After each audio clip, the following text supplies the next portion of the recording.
Good afternoon eighth Hindi medium के student. आज हम विज्ञान में पाठ 2 सूक्ष्म जीव, मित्र और शत्रु, उसका आगे का भाग पढ़ेंगे। अभी तक हम पढ़ चुके हैं कि किस प्रकार से सूक्ष्म जीवों का वाणिज्य में उपयोग होता है, और इसके अलावा हमने इसके पहले वाली वीडियो में वैक्सीन यानी टीके के बारे में जाना था कि एडवर्ड जेनर ने चेचक के लिए 1798 में चेचक के टीके की खोज की थी।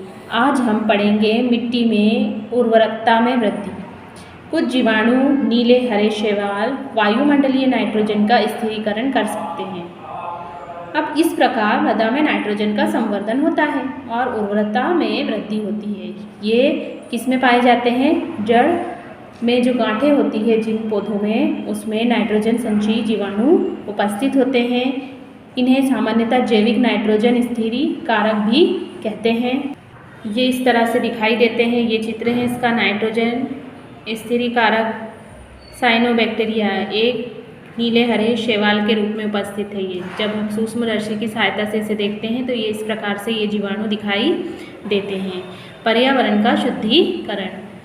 अपने विद्यालय के माली को देखने के बाद पहली बूझों दूसरे विद्यार्थियों के घरों व बगीचों में पत्तियां एवं फल सब्जियों का कचरा एकत्र करके उसके निपटान के लिए बनाए गए गड्ढे में उन्होंने डाला। कुछ समय बाद इसका विघटन होना शुरू हुआ और ये किस में परिवर्तित हो गया? खाद में। आपने देखा होगा कि हमारे शहर में भी कचरे का निपटारण किया जाता है। गाड़ियों द्वारा नगर निगम की गाड़ियाँ आती हैं और गीला कचरा और सूखा कचरा अलग अलग उसमें बॉक्स में लेकर जाते हैं और वो कचरा अलग ही रखवाते हैं। ये गाड़ियाँ ले जाकर उसका निपटारण करते हैं। गीले कचरे से क्या बनता है? खाद बनती है। इसलिए गीले कचरे को क्या किया जाता है? अलग किया जाता है। और सूखा कचरा फिर से क्या होता है? उसका पुनर्चक्रण हो सकता है। जैसे प्लास्टिक को गलाकर उसी प्लास्टिक को वापस से जो गलाया जाता है तो फिर से हमें नया प्लास्टिक प्राप्त हो जाता है। अब यहाँ पर एक क्रियाकलाप दिया है कि 2 गमले लेना है, एक पर ए लिखना है, दूसरे पर बी लिखना है। जो ए गमला है उसमें पौधे का कचरा भरना है और बी में पॉलीथीन की थैली और कांच की बोतलें और प्लास्टिक के टूटे खिलौने भर देना है। उन्हें एक और रख दीजिए और 3 से 4 सप्ताह के बाद जब हम उसका निरीक्षण करेंगे, उसे देखेंगे, तो हम क्या पाएंगे कि सूक्ष्म जीवों द्वारा पादप अपशिष्ट का अपघटन कर उसे खाद में बदल दिया गया है। जिसमें हमने मिट्टी के साथ क्या भरा था? कचरा भरा था, वो खाद में परिवर्तित हो गया है। अब दूसरे गमला जो बी था, जिसमें मिट्टी के साथ हमने पॉलीथीन की थैली, कांच की बोतल और प्लास्टिक के टूटे खिलौने डाले थे, वो वैसी की वैसी रहेगा। तो इस प्रक्रिया में बने पोषक पौधों द्वारा पुनः उपयोग में इसे हम ला सकते हैं खाद के रूप में। जबकि जो बी वाला गमला है वो किसी में भी परिवर्तित नहीं होगा, क्योंकि सूक्ष्म जीव उन पर क्रिया करके खाद में उसे परिवर्तित नहीं कर सकते। तो इस प्रकार से जो गमला बी था उसमें कोई परिवर्तन नहीं हुआ। आप अक्सर बड़ी मात्रा में मृत जीवों को सड़ते हुए पादप व कभी कभी सड़ते हुए जंतुओं के रूप में देखते ही होंगे। कुछ समय बाद वह विलुप्त हो जाते हैं। क्यों? क्योंकि उनका अपघटन हो जाता है और वो मिट्टी में मिल जाते हैं पूरी तरह से। अब अपघटन की क्रिया में क्या क्या सूक्ष्म जीव, मृत जैविक अपशिष्ट, ये क्या करते हैं? उनको अपघटित करने में सहायक होते हैं। ये सरल पदार्थों के रूप में परिवर्तित हो जाते हैं। पौधे एवं जंतुओं द्वारा पुनः उपयोग इसे कर लिया जाता है। किसके रूप में? खाद के रूप में। इस प्रकार हानिकारक और दुर्गंध युक्त पदार्थों का निम्नीकरण करके हम सूक्ष्म जीवों का उपयोग करके पर्यावरण का शुद्धिकरण कर सकते हैं। तो ये तो अभी हमने क्या पढ़ा? पर्यावरण में शुद्धिकरण के बारे में पढ़ा। अब आगे हम क्या पढ़ेंगे?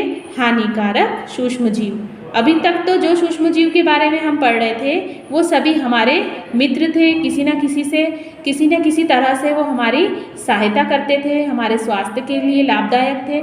लेकिन जब अब हम पढ़ेंगे वो शत्रु के रूप में सूक्ष्म जीव उपस्थित होते हैं। तो सूक्ष्म जीव अनेक प्रकार से हानिकारक भी है। कुछ सूक्ष्म जीव मनुष्य, जंतुओं और पौधों में रोग उत्पन्न करते हैं। ये रोग उत्पन्न करने वाले ऐसे सूक्ष्म जीवों को क्या कहा जाता है? रोगाणु या रोगजनक। कुछ सूक्ष्म जीव भोजन, कपड़े एवं चमड़े की वस्तुओं को संदूषित कर देते हैं।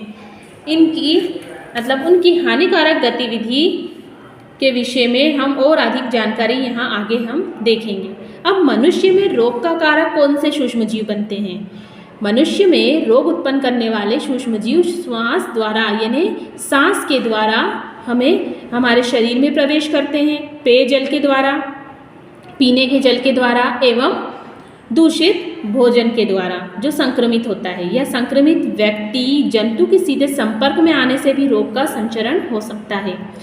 सूक्ष्म जीवों द्वारा होने वाले ऐसे रोग जो एक संक्रमित व्यक्ति से स्वस्थ व्यक्ति में वायु, जल, भोजन, कायिक संपर्क से, हाथ मिलाने से या पास बैठने से ये फैलता है। जैसे हमें सर्दी जुकाम जब होती है, अगर हमारे किसी पास वाले व्यक्ति को या घर में किसी व्यक्ति को सर्दी जुकाम है तो हम अगर उसके पास बैठे या हाथ मिलाएंगे तो हमें भी वो संक्रमित कर सकता है। इसको संचरणीय रोग कहा जाता है।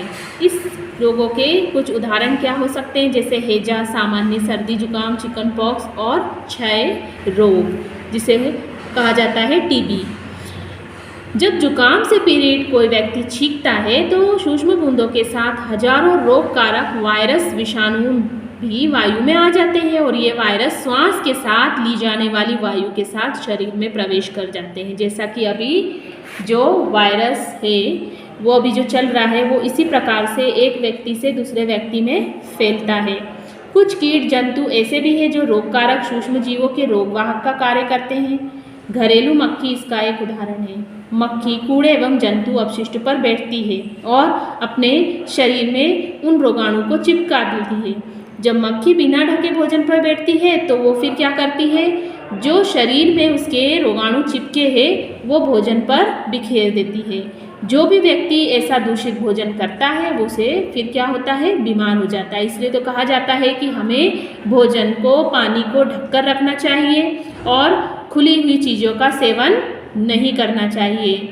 भोजन को सदा ढके रखें, ढके हुए भोजन को ही खाना चाहिए क्योंकि इसमें मक्खी क्या कर सकती है, रोगाणु फैला सकती है। अब आता है मादा एनोफिलिस मच्छर। मादा यानी मच्छर प्लेज्मोडियम मलेरिया परजीवी का वाहक है। अगर मादा एडिस मच्छर डेंगू वायरस का वाहक है तो वहीं मादा एनोफिलिस मच्छर भी मलेरिया का वाहक है। जब मादा एनोफिलिस हमारे शरीर में ये मच्छर जब काटता है तो कौन सा वाहक बनता है, मलेरिया। मलेरिया रोग उसको, उस व्यक्ति को हो जाता है। ठीक उसी प्रकार से मादा एडिस मच्छर डेंगू के वायरस का वाहक होता है। इसलिए हमें मच्छरों से भी क्या करना चाहिए, अपनी सुरक्षा करना चाहिए। आसपास गंदे पानी को इकट्ठा नहीं रखना चाहिए। सभी मच्छर जल में ही उत्पन्न होते हैं, इसलिए पानी घर के आसपास रुकने नहीं देना चाहिए। कूलर, टायरों, फूलदानों आदि में कहीं भी जल को एकत्र नहीं होने देना चाहिए और आसपास के स्थानों को स्वच्छ, शुष्क यानी पूरी तरह से सूखा रखना चाहिए जिससे कि मच्छर पैदा ना हो सके। ऐसे उपायों की सूची बनाने का प्रयास करना चाहिए जिसे अपनाकर मलेरिया को फैलने से हम रोक सकते हैं। यहाँ तक इस वीडियो को आपको देखकर इस लेसन को पढ़ना है।